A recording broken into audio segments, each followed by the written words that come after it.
بشكل فرح البداية. السلام عليكم ورحمة الله تعالى وبركاته في هذا البث الأول والمباشر من المدرسة. اليوم كانت بداية دخول المدرسي، طبعا أنا معهم جميعا. المشاغب أين هو أحلى مشاغب أعزو. نلتقي هذا العام إن شاء الله، راح يكون موسم دراسي موسما للفرح. إن شاء الله يا رب يكلل بالنجاح. مجموعة من الأسئلة راح نفتتح بها. الإرادة ماذا تصنع؟ بذكر الله تطمئن قطار النجاح لابد أن يمر بمحطة، لكن هل نطيل الوقوف؟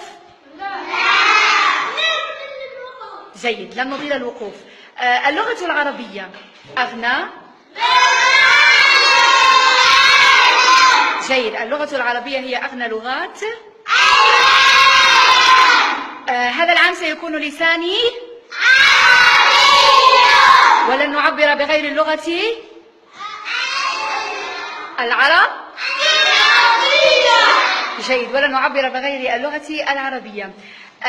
سؤال آخر، لغة حباها الله حرفا؟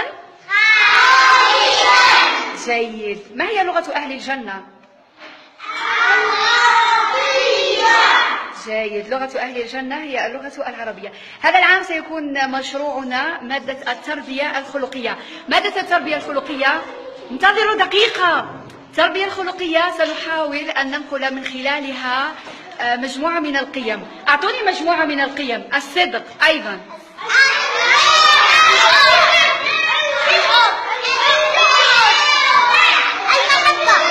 دقيقة فقط. التعاون، المحبة أيضا، الصدق، الوفاء أيضا، المحبة، الإيثار،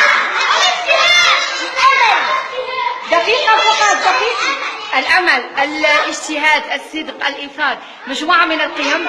نتمنى التعاون. دقيقة فقط أطفال، سكوت، كل واحد مكانه، يلا انطلقوا.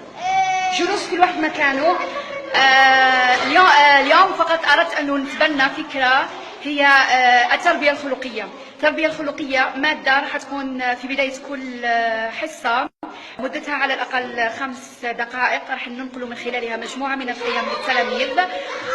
في نهاية الأسبوع يوم الخميس إن شاء الله راح تكون أسئلة أو مشروع إنتاج كتابي عن تلك القيمة. انتبهوا معي. سؤال أخير، الإرادة ماذا نصنع بها؟